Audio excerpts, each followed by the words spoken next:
My wife cheated on me with her boss, then stole $250, $0 from our joint account to run away with him, only for me to find out she's been planning to take everything to cover her own debts and leave me broke. I never thought I'd be the guy sitting here, writing about how my wife turned out to be a complete monster behind my back. I mean, everything seemed fine at first. We had a decent life, a good house, enough money to get by, and I thought she was the love of my life. But then little things started to bug me. She'd be secretive about her phone, always shutting it quickly when I walked into the room, and she'd brush off my questions with a sharp attitude like I was pestering her. I didn't want to believe she was cheating, not at first, but the signs kept piling up, and it all came crashing down in a way I never saw coming. It all unraveled one Tuesday afternoon when I decided to check our joint bank account. Nothing suspicious, at first. I was just doing some routine checking, trying to plan for our upcoming vacation, when I noticed a series of transactions I didn't recognize. Small at first, but then I saw a transfer of $250, $0 that had disappeared from our savings account. I stared at the screen, my heart pounding. That's $250,000 gone. I couldn't believe it. Who could steal that much money? And more importantly, what the hell was doing with it? I immediately felt sick. My mind raced to think about what that kind of cash could mean, covering debts, paying off something, or worse, running away with someone. I knew I had to find her. I called her phone, but she didn't pick up. I texted her, and she replied with a vague excuse about being at work late. That was strange because she was rarely late, and she never missed a call from me. I decided to follow her that evening just to see where she was going. She left the office around 6:30 p.m. looking tense, her face tight with stress. She got into her car and drove to a nearby hotel. Now, I didn't want to jump to conclusions, but my gut told me something was seriously wrong. I parked a few blocks away and watched her go inside. That's when I saw her with another guy, her boss, Mark, a guy I'd met once or twice. They were laughing close, and it was clear they were more than just boss and employee. That moment hit hard. I felt like I'd been punched in the stomach.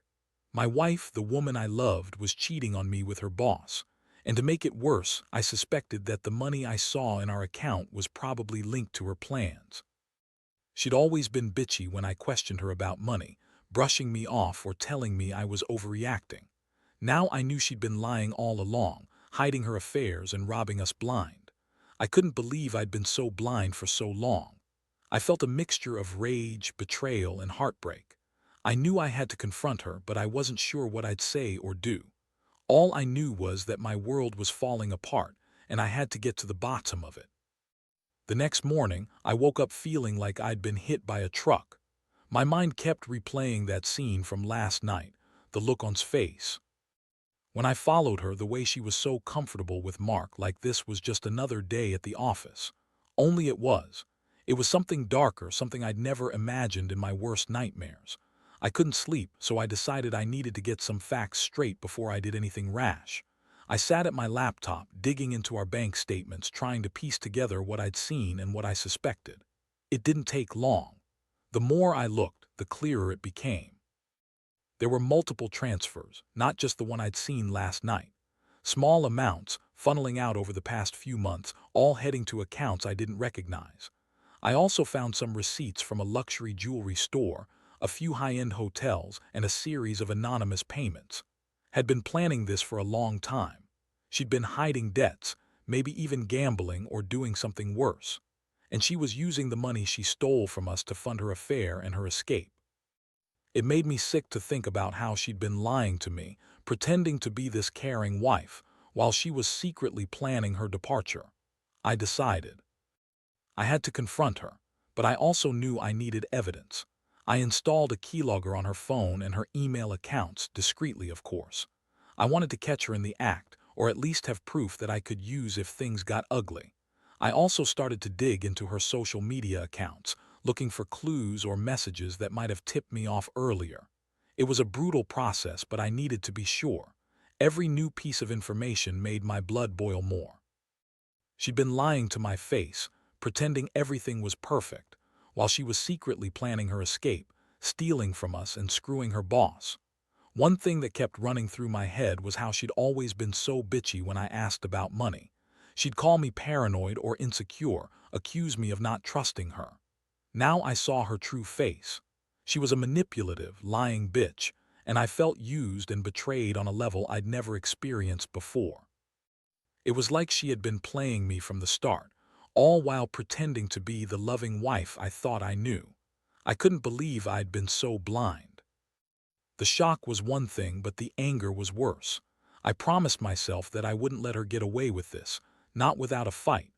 I was already planning my next move, knowing that whatever she was planning, I'd be ready for her. Over the next few days, I kept digging, trying to piece together exactly how deep her lies went. I found out she had been secretly meeting with Mark, her boss, for months. Every time she told me she was working late or going out with friends, she was actually sneaking around with him. The worst part, she'd always lied about her financial situation, claiming we were doing fine, that she didn't have any debts. But now I knew she'd been racking up credit cards, taking out loans, and borrowing money from shady sources to cover her expenses and keep up appearances. Her attitude had become even more bitchy and dismissive.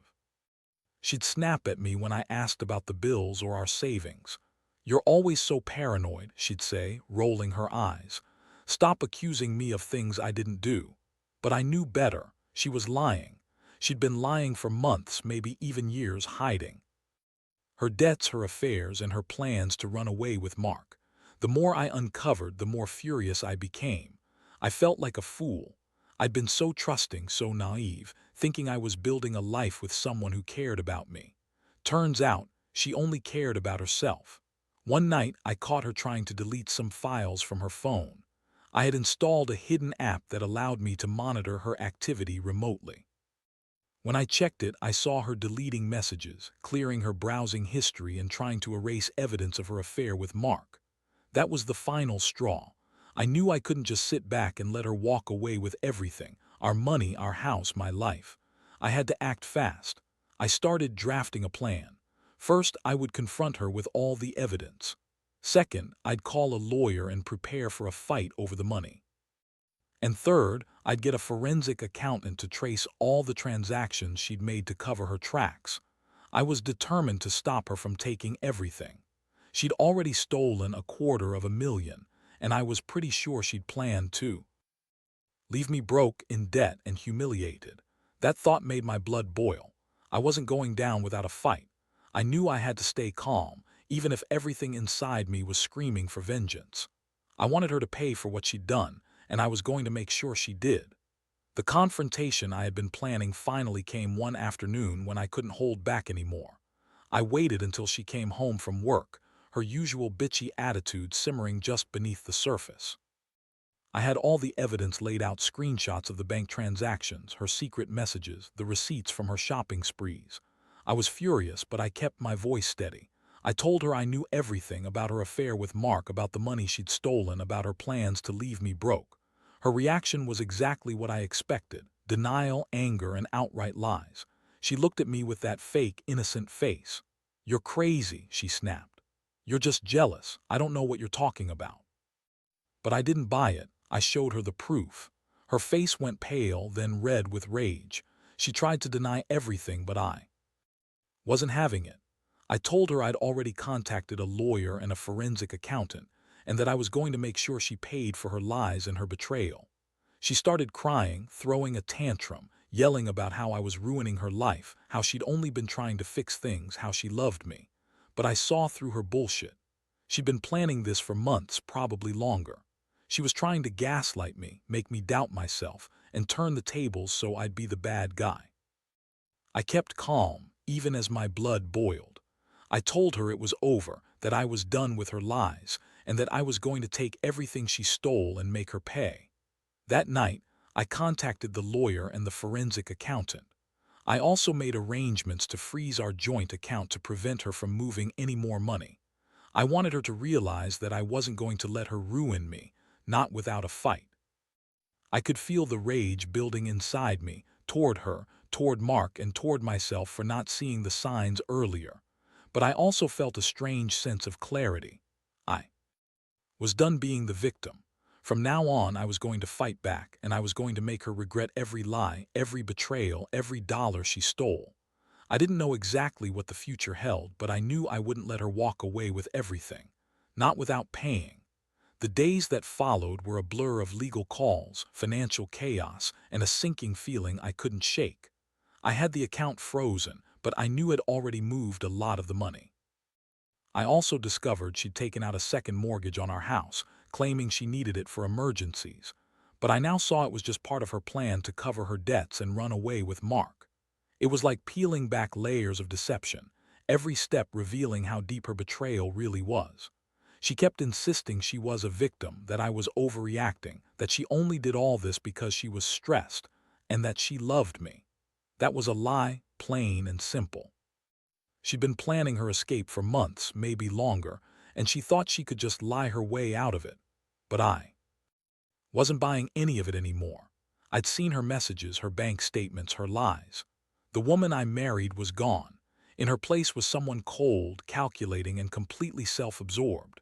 I started organizing everything: photos, emails, bank statements, and kept detailed records. I also reached out to a private investigator to get more info on Mark and's meetings. I wanted proof, undeniable evidence, before I made any final moves. Meanwhile, I felt a strange mix of anger and relief. Anger because she'd betrayed everything we built, and relief because I finally knew the truth. Now I could decide my next steps without doubt clouding my mind. Throughout all this, I realized how much I'd been blind. I always thought I was the stable one, the responsible partner. But she had been manipulating everything, hiding her debts, her affairs, her plans to leave me destitute. It hit me hard how easy it was to trust someone and then have that trust shattered in an instant. That betrayal cut deep, but I also felt a strange sense of liberation. I was finally seeing her for what she really was, someone who lied and stole and used me. The anger I felt was raw, but it fueled me to take control of my life again. I wasn't going to let her destroy me, not without a fight. I was done being the victim. I was going to make her pay, and I was going to rebuild from the wreckage she left behind. In the end, everything I uncovered confirmed what I suspected: had been planning her escape for a long time. She lied about her debts, hidden her affair, and stolen enough money to start a new life with Mark. When I finally confronted her with all the evidence, she broke down completely, not with tears of regret but with anger and denial. She insisted she loved me, that she was only doing all this because she felt trapped, but her words rang hollow. I saw through her. She was a manipulative, selfish woman who thought she could walk away from everything: our house, our savings, my life, and leave me with nothing. The aftermath was brutal. I filed for divorce, secured the house, and worked with the lawyer to recover as much of the stolen money as possible. The forensic accountant helped trace some of the funds, but I knew she'd hidden most of it in offshore accounts or used it to pay off her debts. Still, I wasn't going to let her get away with it entirely. The legal battle was messy, emotional, and exhausting, but I was determined to hold her accountable. Living through this was a wake-up call. I realized how fragile trust is, how easily it can be shattered, and how important it is to pay attention to the little signs, because sometimes they tell you everything. I also learned that revenge isn't about hurting her, though that was tempting. It's about reclaiming your life and dignity after someone has tried to take it all away. I may never fully recover from the betrayal, but I'm stronger now. I've learned to be more cautious, more aware, and most importantly, to value myself enough not to tolerate lies and deceit. Looking back, I wish I'd seen the signs earlier, but I also know I can't change the past. What I can do is move forward, rebuild what I've lost, and never let someone manipulate or betray me like that again. Trust is fragile, and once broken, it's hard to repair.